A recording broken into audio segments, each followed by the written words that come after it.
오늘 우리에게 주신 하나님의 은혜 말씀은 욥기 34장 10절에서 15절 말씀입니다. 제가 한 절 읽고 여러분이 한 절 읽고 교독하면서 읽겠습니다. 제가 먼저 읽겠습니다. 그러므로 너희 총명한 자들아 내 말을 들으라. 하나님은 악을 행하지 아니하시며 전능자는 결코 불의를 행하지 아니하시고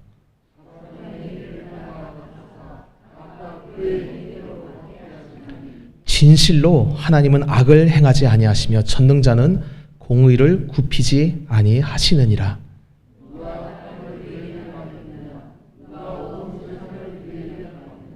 그가 만일 뜻을 정하시고 그의 영과 목숨을 거두실진데 모든 육체가 다 함께 죽으며 사람은 흙으로 돌아가리라. 아멘. 자리에 앉도록 하겠습니다.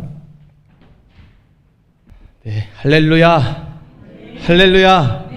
다시 한번 새겹실교회에 주일 예배 참여하신 모든 분들 환영하고 축복합니다. 정말 복 받으신 분들입니다. 하나님은 아무에게나 복을 주지 않으십니다. 자기 자녀를 택하시고 자녀들을 복되게 하시는 분이세요. 물론 우리가 전도할 때는 누가 주님 택하신 자인지 모르니까 주님이 복 주십니다, 사랑하십니다, 누구에게나 얘기할 수 있습니다. 하지만 그 말을 듣고 지구상의 모든 사람이 하나님께 돌아오냐? 아니에요. 그러면 하나님이 우리에게 복 주신다는 말이 가짜냐 거짓말이냐? 그렇지 않습니다. 진짜인데 하나님도 택한 자에게 이렇게 은혜를 주셔서 그 진리의 말씀을 듣게 하시는 것입니다. 하나님이 나의 근원이신 것과 내가 그분을 위해 존재하는 피조물인 것과 그분이 죄 지은 우리를 살리기 위해 독생자 예수님을 보내주셨다는 걸 믿는 자는 그야말로 측량할 수 없는 복을 받은 자입니다. 그리고 그 복 플러스 모든 복을 다 주기를 원하시는 분이 하나님 아버지십니다. 그러니까 우리는 이제 물론 영이 중요해요. 예수님을 믿는 게 중요하지만 그러면 육체는 관심 없느냐? 그분은 우리의 머리카락까지 전부 세고 계신다고 말씀하고 계십니다. 그러니까 육체든 영이든 아니면 뭐 정신이든 모든 것을 하나님은 다 관심 있게 보세요. 다만 이 땅에서는 결국 죽습니다. 우리가 영원한 복을 이 땅에서는 안 주세요. 왜냐? 이 땅에 죄가 들어왔기 때문에 하나님은 이 성격이 어떤 분이시냐 하면 한 번 삐뚤어지면 그냥 싹 다 깨부시는 분이세요. 예전에 제가 요즘 그런 거 안 보는데 6시 내 고향 말고 갑자기 그 프로그램이 생각나네. 그 장인들이 나와서 하는 어떤 그 프로그램이 있었는데 도자기를 만드는 거였어요. 저는 뭐 도자기를 수집하고 그런 취미는 없지만 재밌어서 봤습니다. 저는 그쪽에 조예가 없다 보니까 다 똑같아 보이는 거예요. 이게 뭐 이게 무슨 기법으로 만들었고 뭐 몇 도에 어떻게 구웠고 이런 기법으로 했고 이게 이렇게 돼야 되고 저렇게 해야 되는데 그렇구나 하는데 그 명인이 만들 때 진짜 거짓말 안 붙이고 수백 개를 깨트리시더라고. 왜 깨트릴까? 너무 아깝다. 그러면서 그가 하는 말이 이건 아니라는 거야. 이게 뭘 아니야. 진짜 너무 웃긴 사람답게 나 줘 그냥 나. 쓸만한데 왜 깨부실까? 자기가 원하는 딱 그 기준이 아주 면도칼같이 예리한 그 모습이 딱 있는 거예요. 그에게는. 거기에 1mm라도 벗어나면 사정없이 깨는 겁니다. 음악을 전공하신 분들이 연주하잖아요. 우리는 뭐 그냥 다들 막기라는 말 아시나? 그냥 대충 들으니까 뭐 이게 좋지 저게 좋지 하는데 제가 언젠가는 한번 제가 제 선배님이셨는데 클래식의 조예가 굉장히 깊은 분이셨어요. 참 하여튼 그 공학적인 지식도 뛰어나는데 음악까지 잘하시는 분이었습니다. 클래식을 듣는데 좋네 이랬는데 그분이 막 듣다가 저 지휘자는 꼭 여기서 저 음을 원래 악보에서 해야 될 음보다 반음을 낮춰서 이렇게 연주한다 이런 얘기를 하는 거예요. 그분이. 그래서 제가 뭐 기교를 부렸나 보죠. 뭐 그럴 수 있는 거 아니겠습니까? 그분이 저한테 했던 저의 무식함을 팍 찌르는 말이었는데 그러더라고요. 클래식은 엄격한 것입니다. 저한테 존댓말로 이렇게 얘기해 줬었어요. 그러니까 장르를 무시할 수는 있겠지만 클래식이라는 음악은 정확하게 주어진 음과 화음과 눌러낼 게 딱 있는 거예요. 하나님은 이 세상을 지으실 때 목적 없이 지으시지 않으셨습니다. 이게 이 세상에 목적이 없다. 그분은 하나님이 애당초 목적이 없었으면 하나님도 안 계신 겁니다.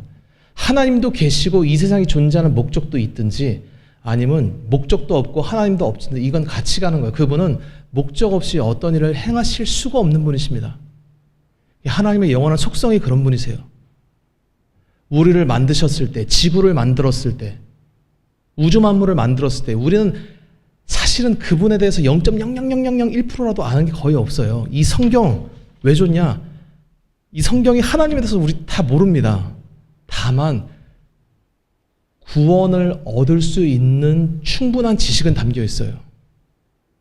이 성경 거부하고 우습게 여긴다. 그냥 인간의 교훈서처럼 여긴다. 아이고 이거 아가서 보니까 솔로몬이 그냥 그 못생긴 여자 사랑했네. 참 이게 참 정신이 획가닥할 때도 있구나. 이런 식으로 성경 읽어서는 구원 못 받는 것입니다. 이거는 하나님께서 인간이 이해할 수 있는 언어로 예수님이 어떠한 분이신지를 말해주려고 그 성령께서 친히 영감 주시고 모으셔서 우리의 손에 들려진 책이에요. 하나님의 말씀입니다. 이 말씀을 듣고 그 말씀의 목적대로 예수님을 믿는 자가 복된 겁니다. 성경은 목적성이 아주 애매하지 않아요. 이거를 여러분 제가 신학교 갔을 때도 문학 작품으로 대하시는 분들이 있었어요. 사실은 많은 학자들이 이거를 문학 작품으로 대합니다. 아 이거는 시인데 이게 작구가 어떻고 운율이 이렇게 맞았다. 너희들이 히브리어 모르지? 히브리어에 이게 이렇게 맞아가지고 이게 이렇게 아름다운 시야. 아 근데 아름답겠죠. 주님은 그렇게 아름다운 시로 찬양으로 곡조로 자기를 나타낼 수 있는 분인데 근데 그거는 도구에 불과한 거예요. 그건 수단인 거예요. 그걸로 뭘 말하고자 하느냐? 이 성경에 뭘 말하는 거냐? 예수님이 정확하게 그러니까 우리는 예수교, 우리는 기독교인 이유가 우리는 예수님의 말씀으로 모든 걸 판단하는 자예요. 예수님보다 성경이 위에 있냐? 성경이 예수님 위에 있냐? 물론 좀 오해의 소지가 있지만 당연히 예수님 위에 있는 분이십니다. 하나님 위에 있는 건 아무것도 없어요. 다만 우리가 그분을 어떻게 알겠어요? 그분이 우리에게 가르쳐주지 않는데 하나님은 이런 분일 거야. 하나님은 저런 분일 거야. 10명이면 10명 다 달라요. 타락한 우리에게 하나님이 누군지를 알려주시기 위해 우리에게 아예 바꿀 수 없는 변개할 수 없는 말씀으로 주신 이 기록물이 바로 성경입니다. 그분이 이렇게 주신 거예요. 자신의 생명의 말씀으로. 말씀을 듣고 예수님을 믿는 자가 복된 것입니다. 제가 예수님만을 증거하려다 보니까 가끔은 시류랑 영합하고 싶을 때가 있어요. 제가 뭐냐 제가 이제 다른 목사보다 제가 뭐 잘났다 이런 얘기를 하려는 게 아니라 여러분 기도를 이렇게 하면 인생의 문제가 해결되고 뭐 저렇게 해야 되고 그러면서 사람들의 어떤 그 프랙티컬한 다시 말하면 이렇게 현실적인 문제를 콕콕 집어주는 사람들이 있습니다. 저도 찍을 수 있어요. 근데 왜 안 찍냐? 지금 예수님을 듣는 귀가 우리가 아직 안 돼서 그런 거예요. 현실은 지금 우리에게 있는 현실은 왜 있냐? 제가 누차 얘기하는데 아버지가 아들을 닮은 겁니까? 아들이 아버지를 닮은 겁니까?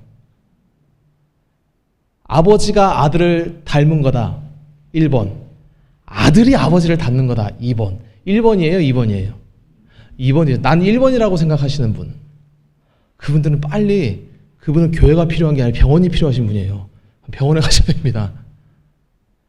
아버지가 아들을 닮는 게 아니라 아들이 아버지를 닮는 거예요.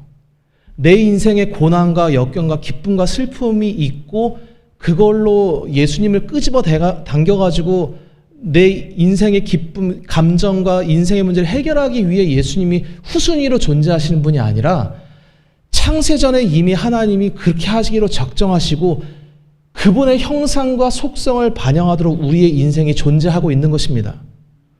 그러니까 내 감정이 그렇게 안 중요해요, 여러분. 내 감정이 중요했으면 하나님께서 지옥불에서 사람들을 영원히 불태우실 때, 여러분, 거기 마귀도 같이 들어가 있고, 예수님 안 믿어, 택함받지 못한 사람들 다 들어있는데, 1초도 빠짐없이 인간이 고통 가운데 지글지글 불타는 곳이 지옥이에요. 그러면 하나님이 얼마나 잔인한 분이시길래 그렇게 불태우시냐고. 남의 감정을 헤아리지 못하는 멍청한 신이에요, 그분이? 아니에요. 전능자는 자신의 주권대로 피조물의 영원한 운명을 스스로 결정하시고 그렇게 행하시는 분이십니다. 피조물이 우리는 그렇게 중요한 존재가 아니에요. 성경에서 인간은 주인공이 아닙니다. 아브라함이 주인공이고, 욥이 주인공이고, 내 인생의 주인공이 나고, 그러니까 나도 내 인생의 문제를 가지고 창조주야 와서 내가 너에게 기도할 테니까 한번 내 인생 문제를 풀어봐라. 내 인생의 주인공이 나다. 그렇게 기도하고 그렇게 신앙생활하고 예수님 앞에 서서 구원 받을 수 있을 거라고 못 받아요, 여러분.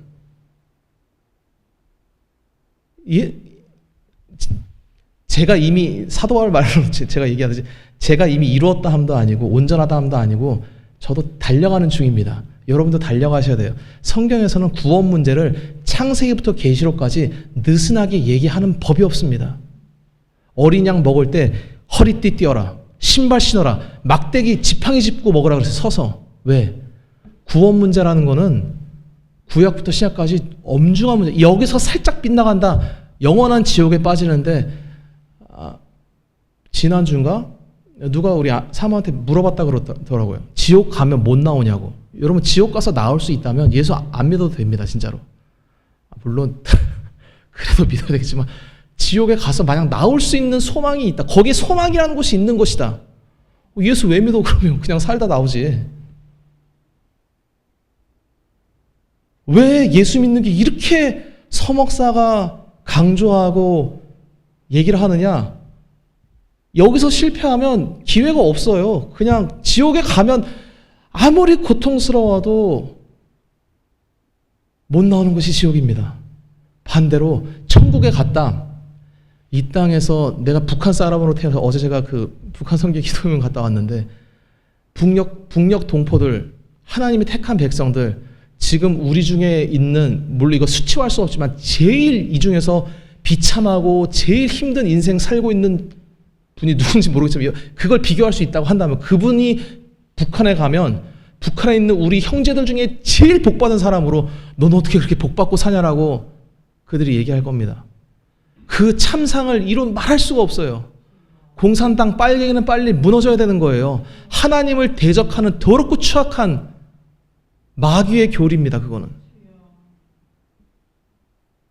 지금 굳이 우리가 알 필요는 없을 수도 있겠지만 점점 더 강도가 아주 강해지고 있어요. 기독교와 믿음, 참된 신앙에 대한 핍박이 교회가 나만 할까? 우리 신앙을 지킬 수 있어? 이런 생각이 들 때가 있습니다만은,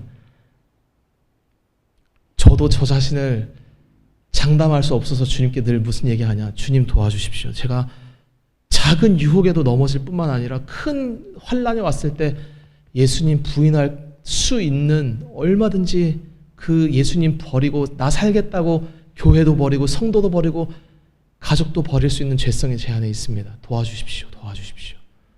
저는 장담 못합니다. 우리가 욥기를 보는데 욥은 너무너무 아름다운 책이에요.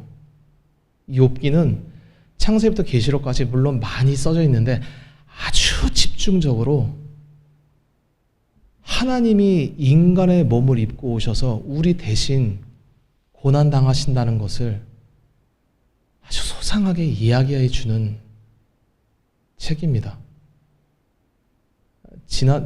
기억나신지 모르겠어요. 우리 유다영 권사님이 지난 작년에 욥이 왜 아브라함 이후 시대의 사람이야. 이제 제가 욥이 유대인이고 아브라함 이후 사람이라고 얘기하니까 그거 한번 욥의 저자에 대해서 한번 물어보신 적 있을 거예요. 욥의 정체에 대해서. 나중에 뒤에 가서 얘기 드리겠습니다만은, 유대인 중에서 유대인 시조가 혹시 누군지 여러분 아시죠? 유대인의 첫 번째 인간, 하나님이 갈대아 우르에서 불렀던 그 사람의 이름이 무엇입니까? 큰 소리로 한번 대답해 보세요. 누구십니까? 누굽니까? 아브라함. 따라하겠습니다. 아브라함. 네, 아브라함은 하나님이 이렇게 택하셔서 이렇게 멀리 있었는데 유대 땅에 갖다 놨어요. 그리고 하나님이 뭘 얘기하셨냐? 내가 너랑 네 후손에게 이 땅을 영원히 준다라고 얘기합니다. 그랬더니 지금 유대인들이 그 사람들이 총칼 들고 싸우는 거예요. 자기 땅 지키겠다고. 하나님이 주셨다고. 성경에 그렇게 기록되어 있으니까. 하나님이 직접 말씀하셨어요. 니랑 네 후손에게 이 땅을 영원히 준다. 그러니까 여러분, 성경은 문자로 읽는 책이 아니에요. 주님은 인간의 언어를 도구로 사용하시지만 본인이 말하고 싶은 뜻은 따로 있는 겁니다. 이거 영원하다는 거는 영원하다. 이 땅은 이 땅. 여러분, 그렇게 성경 읽어서는 진리에 이르지 못해요. 하나님은 인간의 언어를 조잡한 것으로 여기시는 분이십니다. 언어학자, 세상에 내놓으라는 무슨 쿠파리아 왕립 어학원의 최고 총수가 와서 언어를 분석해도 하나님의 뜻은 모르는 거예요. 왜? 이 성경은 언어 분석한다고 알 수 있는 책이 아니라 예수님을 만난 자, 그리고 예수님을 찾기를 애쓰는 자에게 열리는 책입니다. 그냥 예수님을 알려주기 위해서 기록된 책이에요. 오늘 엘리후가 욥한테 무슨 얘기를 하느냐? 하나님이 각 사람에게 행위대로 갚는다는 얘기를 합니다. 11절에 보면 사람의 행위를 따라 갚는다. 아니 도대체 무슨 얘기를 하는 거냐고. 지금까지 1장부터 31장까지 세 친구들이 계속 욥한테 했던 얘기가 네가 죄가 있으니까, 다시 말해 네 행위가 옳지 않으니까 벌 받은 거야. 하나님이 그럼 죄가 없는데 너한테 그런 큰 환난을 주셨겠냐? 너가 지금 당한 거는 네 행위가 옳지 않아서 그런 거야. 하나님이 행위대로 갚는다는 얘기를 지금 몰라서 지금 욥이 답답했냐고요. 아니에요. 엘리후가 하나님의 각 사람의 행위대로 갚는다고 할 때는, 여기서 제가 욥과 엘리후가 나올 때 누가 예수님을 지금 예표한다 그랬죠? 이 엘리후랑 욥의 관계에서는 엘리후, 지금 이 말하는 게 엘리후라는 젊은이가 나이 많은 욥이라는 늙은이에게 지금 얘기하고 있는 거예요. 하나님이 각 사람을 뭐대로 갚으신다. 여러분, 우리는 행위로 구원받는 겁니까? 믿음으로 구원받는 겁니까? 믿음으로 받죠. 근데 왜 행위대로 근데 이 행위대로 갚는다는 게 구약에만 나오냐? 아니에요. 신약에도 그대로 나옵니다.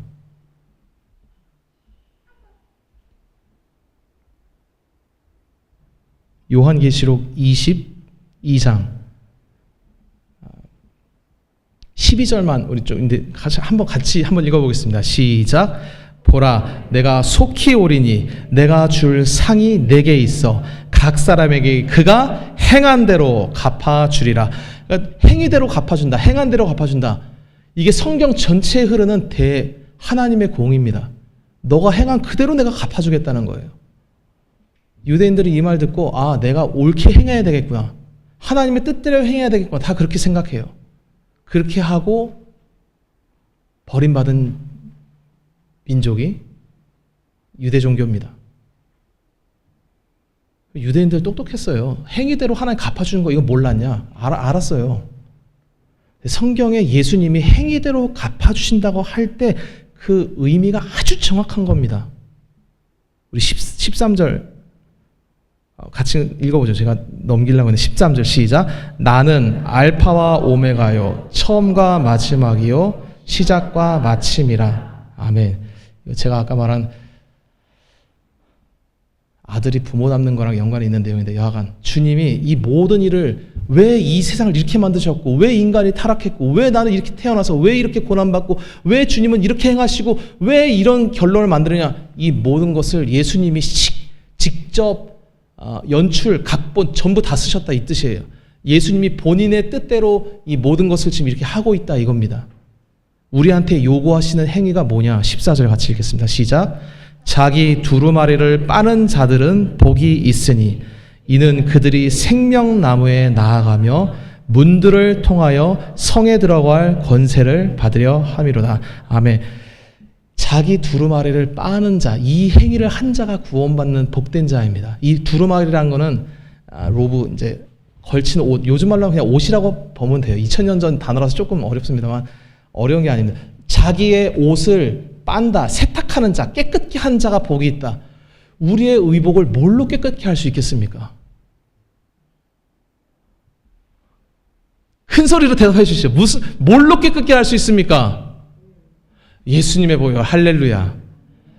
자기의 이 옷이라는 것은 우리의 그 행위를 말하는 거예요. 이제 은유적 표현인데, 행위가 더러운 자는 지옥 간다는 얘기예요. 누구만이 어떤 행위를 한 자, 예수님의 보혈로 자신의 죄를 씻은 자, 이게 믿음이랑 행위랑 우리한테는 완전히 다른 개념이죠. 이게 다른 개념인 측면도 있습니다만 합쳐진 측면의 개념도 있어요. 하나님은 예수님을 믿을 때 너가 옳게 행했다라고 말씀하시는 분이십니다.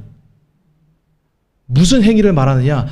두루마리를 빤 자, 예수님의 보혈로 자신의 더러움을 세탁한 자, 깨끗게 한 자가 그 행위대로 주님이 구원을 주시겠다는 말씀이세요. 여러분, 욥이 정말 의로웠어요. 겉으로. 인간 중에서는 하나님이 욥을 들어서 이 욥기를 이렇게 쓰신 거는 다 이유가 있습니다. 인간은 첫 번째는 예수님의 고난을 예표하기 위한 거였고, 두 번째 이 엘리후와의 관계에서는 뭘 얘기하느냐?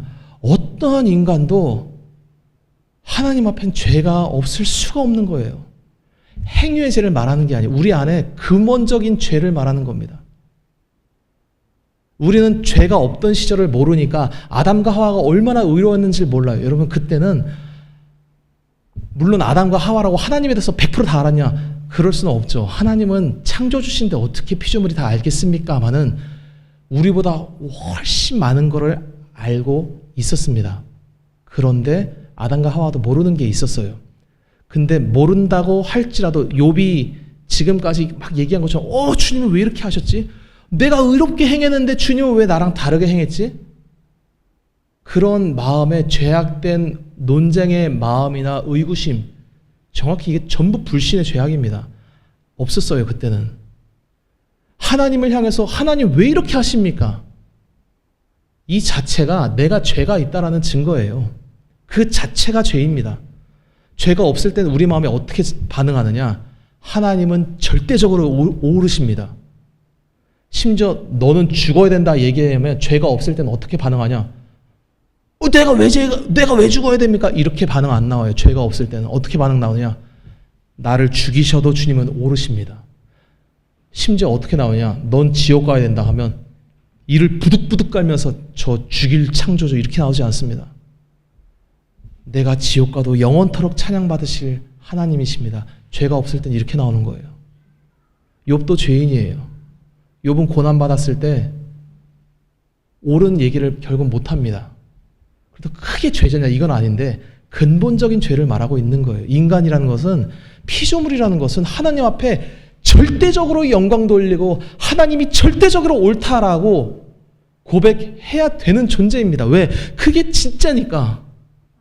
따라해 보겠습니다. 하나님은 절대적으로 오르십니다.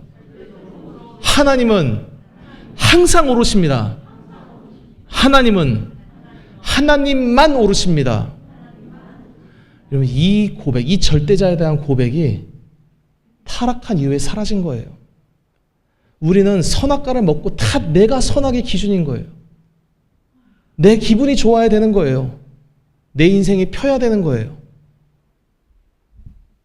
거기에서 주님의 뜻을 찾고 있는 거예요. 내가 S대 가는 게 주님의 뜻일까? K대 가는 게 주님의 뜻일까? 내가 김양이랑 결혼하는 게 주님의 뜻일까? 박양이랑 결혼하는 게 주님의 뜻일까? 들어보니까 박양은 좀 드세다던데. 아무 상관없어요. 그냥 결혼 아무나 하죠. 그냥. 물론 주님이 이렇게 가르쳐 주실 때가 있습니다. 누구랑 결혼해라. 이삭 같은 경우는 리브가랑 그냥 강제 결혼시키는 거예요. 데리고 와가지고. 연애도 못 해봤어 그때는. 보통은 우리 수준에서 주님은 우리한테 자유의지도 주시고 지혜라는 것도 주시고 생각할 수 있기도 하셔서 하게 하십니다. 근데 거기에는 주님의 뜻이란 게 많은 측면이 있는데 결국은 예수님 믿으라는 거예요. 예수님. 결혼이 그렇게 중요하냐? 우리 교회는 뭐 그런 사람 별로 없겠지만 그러면 뭐 이혼이 그렇게 안 되고 이혼 안 되죠. 근데 그건 그렇게 중요한 문제가 아니에요. 하나님 앞에서는. 어차피 결혼해서 100년 해로 해도 죽을 때는 같이 손 붙잡고 못 죽어요. 제가 옛날에 타이타닉이라는 영화 레오나르도 디카프리오랑 하도 옛날 배우인데 케이트 윈슬렛인가? 그 여자 배우 아주 예뻤습니다. 그때 지금은 할머니인데. 거기 영화에서 막 나오는데 막 애틋한 감정이 밀려오는데 배에 막 이렇게 물이 들이치는데 노부부가 침대에 누워서 둘이 손 꼭 잡고 같이 죽더라고요. 이렇게 익사할 때. 그 눈물 나는 그 장면. 이런 노아 홍수 때 사람들 전부 심판받아서 지옥 갈 때 그거보다 더 비참했어요. 그때 노아 부부 외에 사이 좋은 부부 없었겠으며 전부 그럼 이혼하고 그럼 전부 싸웠을까? 아니에요.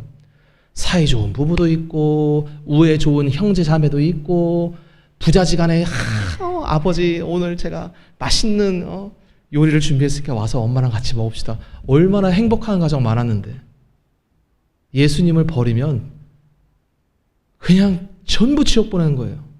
하나님은 인간의 어떤 윤리와 어떤 도덕 이게 안 중요하다는 게 아니라 그게 원래 있어야 되는데 지금 그게 문제가 아닌 거예요. 인간이 죽는 이유, 지옥 가야 된 이유는 하나님의 영이 떠났기 때문입니다. 그 영이 다시 들어올라는데 더럽고 추악해서 안 들어오시는 거예요. 이 죄가 해결돼야 되는데 그래야 주의 영이 다시 들어오실 수 있는데 그 죄 문제를 해결하신 분이 우리에게 찾아오셨다 이 말입니다. 그분의 이름이 예수 그리스도이십니다. 이제는 우리가 입술과 마음과 행위와 모든 더러운 죄가 있어도 예수님 앞에 내가 죄인이라고 고백하는 자가 살아나는 거예요. 이게 인간이 해야 될 유일한 기도 제목입니다. 어떤 분이 저한테 오늘 아침에 물어보시더라고요. 그럼 기도하지 말라는 얘기냐고. 막 인생에 많은 고민거리들이 있는 거예요. 여러분 저라고 왜 없겠습니까? 제 마음속에 어떤 꿈이 있냐? 스타가 되고 싶어. 스타가. 취재하러 좀 왔으면 좋겠어. 서목사님, 위대하신 서목사님 어떻게 그렇게 훌륭한 목회를 하셨습니까? 야, 좀 방법을 알려주십시오. 그건 말이죠. 일단은 타고나야 됩니다. 뭐 그게 뭐 노력으로만 되겠습니까? 하하하. 전 노력도 해서 이미 있지도 않은 일을 저는 마음속에 막 상상해가면서 소설을 쓰고 앉아 있는데 그게 저의 기도 제목이 될 수 있겠냐고요. 아니에요. 너희가 입을 것이 부족하고 먹을 것이 부족한데 너희 천부 하늘에 계신 아버지가 너희가 뭐가 필요한지를 다 아신다. 왜 안 주시냐고. 왜. 북한 성도 지금 부르짖는 거 안 보이냐고. 어제 제가 갔던 그 선교회가 40년에 대해서 40주년 기념 감사제를 하는데 제가 회원이라 갔다 왔습니다. 통일이 소원이라 그 중에 어떤 분이 자기는 통일이 되게 해달라고 북한의 저 악한 정권과 이게 무너지게 해달라고 40년이 아니라 60년을 기도했대. 60년. 와. 저는 목사 나부랑이지만 그런 권사님 앞에서 할 얘기가 없어. 그분이 북한 무너진다고 본인 수준에 떨어지는 돈이 있냐고. 돈이. 주님이 사명 주시고 마음 주시니까 그냥 하는 거예요. 그냥 그렇게.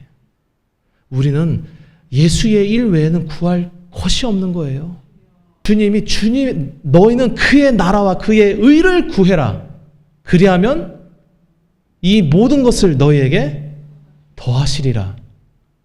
할렐루야. 주의 말씀대로 이게 제 의견이 아니에요. 주님은 그렇게 지금도 100명 중에 90명 이상의 목사는 전부 먹을 거 입을 거 구하라고 헛소리하며 거기에 주님의 뜻이 어디 있는지 찾고 얘기하는데 산자와 죽은 자를 심판하실 주님 앞에서 자기 입술로 주님 앞에 고백하게 될 날이 올 것입니다. 구하지 마십시오. 예수만 구하면 된다라고 말씀하셨습니다. 내가 그 행위대로 갚아주겠다. 예수를 구한 자에게 영생을 주고 내가 신앙생활을 한다 하면서 바알 제사장처럼 자기 몸 막 긁으면서 쥐야 안 듣는다. 야야야 안 듣는데라. 금식 하루 더 하자. 아니 금식 자체가 나쁜 건 아닌데 또 뭐 때문에 하나님이 우리한테 빚지셨냐고. 빚 안 줬어요 주님은. 주님이 무슨 빚을 져 우리한테. 그분은 우리한테 자기 생명까지 주고 싶어서 이 땅에 오신 분이십니다. 말씀하시잖아요. 그분은 진리이시기 때문에 우리의 형편과 미래에 대해서 모르시는 게 하나도 없어요. 와서 하시는 말씀이 뭐냐. 야 그래 너 자식 속속에서 힘들지. 야 너 남편이 그지 같은 놈이지. 네 마누라가 바람피지. 네 뭐 남편이 도박하지. 이런 얘기 안 하세요. 그분은.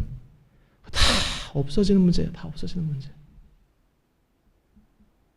내가 진리고 너의 유일한 그리스도다. 그 음성을 듣고 내 인생이랑 아무 상관없습니다 라고 얘기한 자는 그 행위대로 심판받을 것이요. 그 예수님의 음성을 듣고 내가 죽을 죄인이었습니다. 예수님 살려주십시오. 그렇게 행위를 한 자는 예수님이 네 믿음이 크도다. 네 믿음대로 될지어다. 네 행위대로 될지어다. 할렐루야. 여러분 믿음과 행위라는 것은 그냥 그리스 철학자들이 얘기하는 그냥 딱딱한 그냥 사변적인 철학 같은 게 아니에요. 예수님을 기준으로 나눠지는 거예요. 믿음이든 행위든. 예수님이 나의 구주시요 나는 죄인이요 오직 주님만이 나의 소망입니다. 그분 외에 난 지옥 가야 될 죄인입니다. 나는 내 죄가 뭔지도 다 헤아리지 못하는 추악한 인간입니다. 엎드리는 자는 주님이 내가 너를 사랑하노라. 근데 예수님 앞에 나와서 아니 어제 기도한 거 왜 안 주셨습니까? 내가 1000일 기도했잖아. 나 지금 내일 또 저기 캐피탈에서 전화 와서 빚독촉하면 나 어떻게 살라고. 돈 줘 돈. 물론 이렇게까지는 기도 안 하겠지만 하나님한테 그렇게 그런 등등의 문제로 기도한다? 그 응답을 들어주신다 했으면 그분이 저한테 찾아오면 마귀가 응답해 준 걸 겁니다. 예수님을 다시 찾으십시오. 생명의 주님은 참과 거짓이 명확하신 분이시기 때문에 우리한테 하시라도 헛소리를 안 하세요. 제가 아들한테 가르칠 때, 딸한테 가르칠 때 애들이 인생 문제를 너무 힘들어할 때 제가 어떤 유혹을 받냐. 진리를 얘기하지 않고 그냥 적당히 하자. 괜찮아. 이렇게 얘기하고 싶은 유혹이 물밀듯이 제 안에 들어옵니다. 그냥 적당히 그냥 뭐 예수님 뭐 적당히 믿어도 되고 뭐. 왜? 저는 이게 사람이랑 이렇게 감정적으로 대립하는 걸 별로 안 좋아하는 사람이에요. 성향상. 이 사람이 힘들어한다. 그러면 뭐 그럴 수도 있지. 얘기하지 말자. 뭐 진리 입 싹 닫고. 저는 진짜 비겁한 놈이에요. 전 비열한 놈입니다. 그거 전부 지옥 갈 죄예요. 하나부터 10까지. 저는 그런 죄를 수십, 수백, 수천 번씩 짓고 이 단위에 서서 말씀 증거하는 자로 주님이 세워주신 겁니다. 저는 여기서 제가 내려가서 주님이 저 지옥 보내셔도 저는 아무 할 말이 없어요. 우리가 진리를 증거할 때 상대방의 얼굴이 보이잖아요. 다 욥도 예수님 앞에 죄인인데 어느 누가 천국 가겠냐고. 누가 주님의 존전에 자신이 잘났다라고 고개 들 수 있는 인간이 세상에 어디 있겠냐고요. 그렇게 전부 지옥 가야 될 죄인 예수님이 사랑해서 찾아오신 겁니다. 나를 믿어라. 너 난 믿으면 너의 두루마리를 세탁해서 깨끗한 의복 입혀주겠다. 성경에서 행위대로 주님은 갚으시냐. 오늘 설교 제목은 하나님은 사람을 행위대로 갚으시냐 얘기하는데 정확하게 행위대로 갚으십니다. 근데 그 행위가 뭐냐? 무슨 행위를 말하는 거냐? 율법의 행위, 여러분 율법의 행위로는 구원받을 인간이 없어요. 다 탈락이에요. 어떤 행위? 예수님을 믿는 자를 말하는 겁니다. 그 예수를 믿는다는 것은 다른 의미가 없어요. 누가복음 23장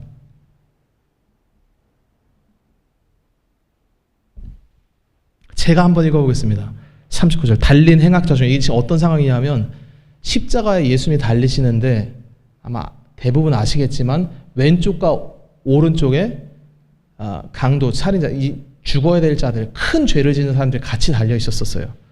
그래서 달린 행악자, 그러니까 예수님의 좌우에 달린 그 행악자 중에 하나는 비방하여 이르되 네가 그리스도가 아니냐, 너와 우리를 구원하라. 무슨 말이냐 하면 나 지금 힘들어 죽겠는데, 나 이렇게 재수 없어서 걸려가지고 지금 십자가에서 죽게 생겼는데, 나 지금 돈 없는데, 나 질병 걸렸는데, 나 인생 문제 힘든데 너 구원자라면서 한번 구원해봐 이 자식아. 지금 예수님한테 그러고 있는 거예요. 자기 힘드니까. 우리는 예수님 좌우에 지금 안 달려있다라고 얘기할 수가 없어요. 물론 안 달렸지만 이 행악자랑 똑같이 기도하고 있는 겁니다. 근데 둘 중에 누군지 모르는데 그 중에 하나가 이렇게 얘기하는 겁니다. 그 건너 있는 그 사람한테 그 사람을 꾸짖어 40절. 네가 동일한 정죄를 받고도 하나님 두려워하지 않냐. 41절. 위대한 고백입니다. 우리가 행한 일에 상당한, 내가 행한 대로 내 행위대로 갚음, 보응을 받는 것이지만, 그래서 이게 내가 죽는 것이 당연하지만, 이 사람은, 그리스도는, 메시아는, 예수님은 행한 것이 옳지 않은 것이 없느니라. 위대한 고백을 한 거예요. 나는 죽어마땅한 죄인인데 예수님은 의로우시다. 그분은 선하시다. 그분은 절대적으로 의로우시다라는 것을 위대한 고백하고 평생의 모든 죄를 탕감받고 천국 간 것입니다. 이 고백이 죽기 전에 해야 될 고백이에요. 우리가 죽을 때까지 놓치지 말아야 될 고백입니다. 사랑하는 성도 여러분, 성도의 인생은 내 믿음이란 것은 내가 이렇게 훌륭한 행위를 하며 살아왔습니다. 어떤 정신나간 장로는 내가 교회를 세 채를 세웠습니다. 어떤 지옥갈 목사는 내가 수천 명을 목회했습니다. 그게 잘못됐다는 게 아니라, 그게 예수님 앞에서 신앙을 오랫동안 했다는 목사와 장로 또는 권사가 됐든 집사, 그 사람들이 입에서 나올 말이냐고. 그게 도대체 무슨 예수를 믿었으며 무슨 그리스도를 섬겼길래 입에서 그런 얘기가 나오냐고. 우리는 그냥 예수님한테 감사한 것밖에 없는 거예요. 그분이 내 인생을 어떻게 하시든지 그분은 오르신 거예요.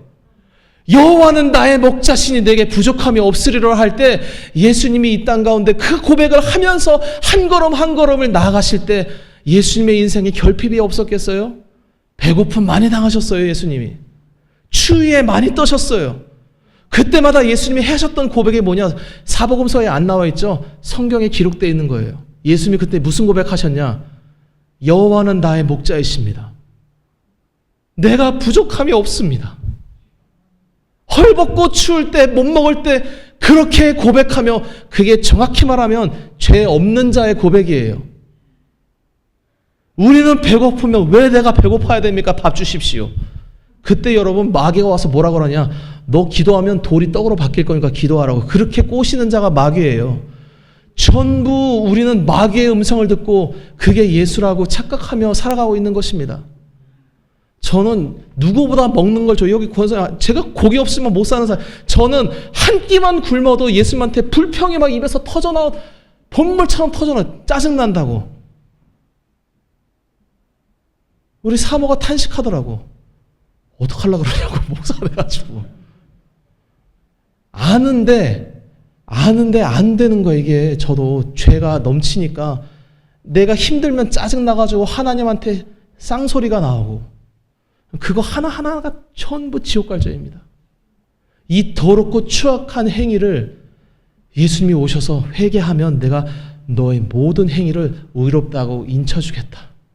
그러면 우리가 무슨 행위를 해야 되겠냐고. 예수님 잘못했습니다. 내가 죄졌습니다. 그때 예수님의 이름을 붙잡으면 그분이 우리의 두루마기를 빨아주시고 우리의 발을 씻어주시고 우리를 천국 백성이라고 흠없는 자라고 예수님이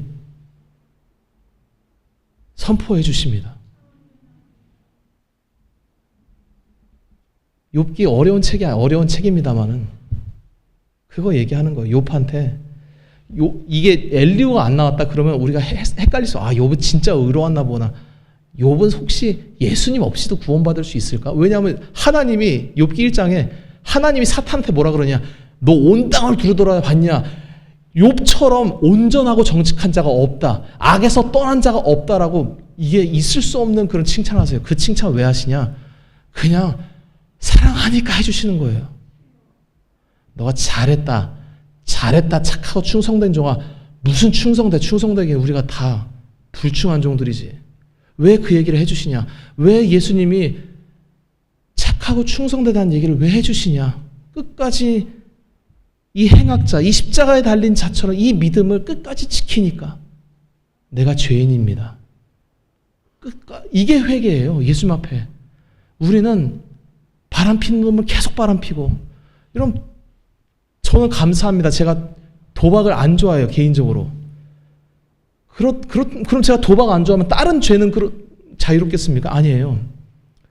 저 사람 왜 자꾸 도박에 빠질까? 이해는 안 되지만 저 자신을 돌아볼 때 똑같은 죄인인 거예요. 도박하는 사람들, 제가 예전에 타짜라는 영화 봤는데 세계 전국 3대 도박 신 중에 하나가 손에 후크? 그거 갖고 도박하더라고. 못 끊는 거예요. 못 끊는 거. 죄라는 것은 죽음으로만 끊는 거예요. 이 세상에서 안 돼요. 그러니까 우리는 이 땅에서 계속 회개하는 겁니다. 그럼 회개하면 죄져도 되냐? 이건 또 이게 철학자 사변적인 논리로 이 구원파 논리입니다. 이게 더럽고 하나님이 미워하는 논리예요. 우리는 살아계신 하나님을 섬기는 거예요. 살아계신 하나님, 인격자 예수님. 그분 앞에 항상 머리 조아리고 그분 앞에 우리의 마음을 조아리며 나아가는 것입니다. 그러면 그 행위를 한 자에게, 그렇게 믿음을 지킨 자에게 주님이 그 행위대로 갚아주시는 거예요. 내가 너의 모든 죄를 용서해 주겠다. 사랑하는 성도 여러분, 하나님은 진짜 행위대로 갚으시는 분이십니다. 그 행위의 판가름의 기준에 예수님이 계실 뿐이에요. 예수님은 우리에게 지금도 말씀하십니다. 내가 각 사람에게 행위대로 갚아주겠다. 그 행위는 예수님을 믿느냐 안 믿느냐, 그거를 말하는 것입니다. 욥에게 예수님이 안 필요하냐? 그건 이제 우리 세겹절교회 성도들한테 이건 아주 쉬운 문제예요. 어떠한 인간도 타락한 이후에 예수님이 필요 없는 의로운 자는 아무도 없습니다. 욥이라 할지라도 하나님이 엘리후가 왜 혼냈느냐? 욥이 그렇게 하나님에 대해서 의문을 품고 왜 그러십니까? 한 그 자체가 죄인이란 증거요. 그 자체가 죄가 되는 거예요. 욥도 죄를 지은 겁니다. 하나님 앞에 설 수가 없는 거예요.